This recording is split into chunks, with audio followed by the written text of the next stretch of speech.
Hello, today we are talking about a famous romantic poet, John Keats, and his poem Ode to Autumn.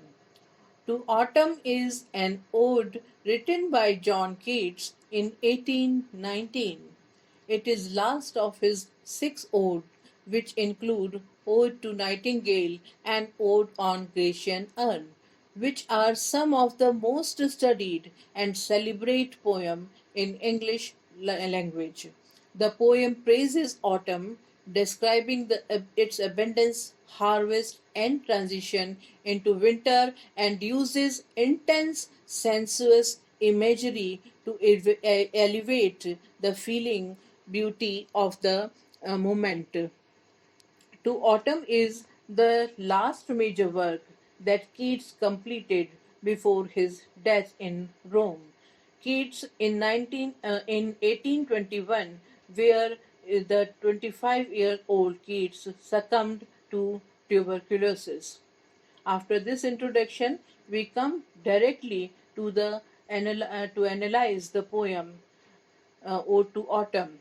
In Ode to Autumn, Keats' speaker opens his first stanza by addressing autumn, describing its abundance and intimacy with the sun, within whom autumn ripens fruit and causes the late flowers to bloom. In the second stanza, the speaker describes the figure of autumn as a female goddess, often seen sitting on the granary floor, her hair soft lifted by the wind, and often seen sleeping in the field or watching the cider press squeezing the juice from apple.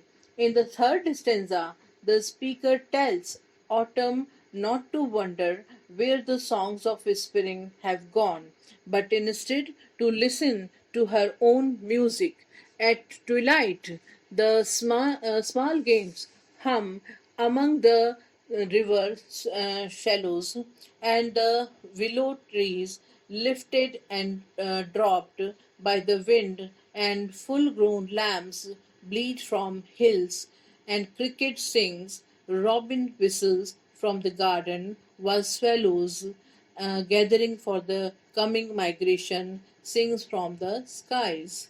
Now we come to the form of the poem.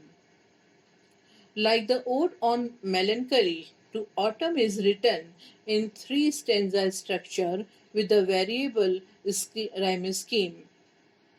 Each stanza is 11 lines, and each is metered in a relatively precise iambic pentameter. In the term of both thematic organization and rhyme scheme, each stanza divided roughly into two parts. In each stanza, the first part is made up of the first four lines of the stanza, and the second part is made up of last seven lines. Then the first part of each stanza follows an ABAB rhyme scheme. The first line rhyming with the third, and the second line rhyming with the fourth. The second part of each stanza is longer and varies in rhyme scheme.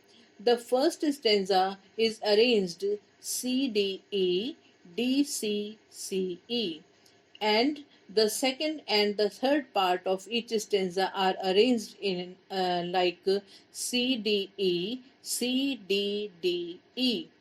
Now we come to the theme of the poem. In both its form and descriptive surface, To Autumn is one of the simplest of Keats' odes. There is nothing keen to season of autumn with its fruitfulness. Its flowers, and its song of its swallow gathering for migration. The extraordinary achievement of this poem lies its ability to suggest, to explore, and to develop a rich abundance of theme without ever ruffling its calm gentle, and lovely description of autumn. When Ode to Autumn is concerned with much quieter activity of daily observation and appreciation. To Autumn takes up where the other odes leave off. The poem deified the season of autumn. The selection of this season implicitly takes up the other odes, themes of temporality, mortality, and change. Autumn is, in Keats' ode, is time of warmth and plenty, but it preached on the brink of winter desolation. As the bees enjoy later flowers, the harvest is gathered from the fields, and the lambs of the spring are now full grown. And in the final lines of the poem, the swallows gather for their winter migration. The understated sense of inevitable loss in that final lines make it one of the most moving moments in all of poetry. It can be read as a simple, uncomplaining summation of the entire human condition. Despite of coming chill of winter, the late warmth of autumn provides Keats' speaker with ample beauty to celebrate. The cottage and its surroundings in the first stanza is the agrarian haunts of goodness in the second, and the locals of the natural creature in the third. Keats' speaker is able to experience these beauties and meaningful way. He is no longer indolent, no longer committed to the isolated migration, no longer a temple to uh, internalize mortal beauty or subject eternal beauty to time, and no longer able to frame the connection of pleasure and the sorrow to loss only as an imaginary heroic quest.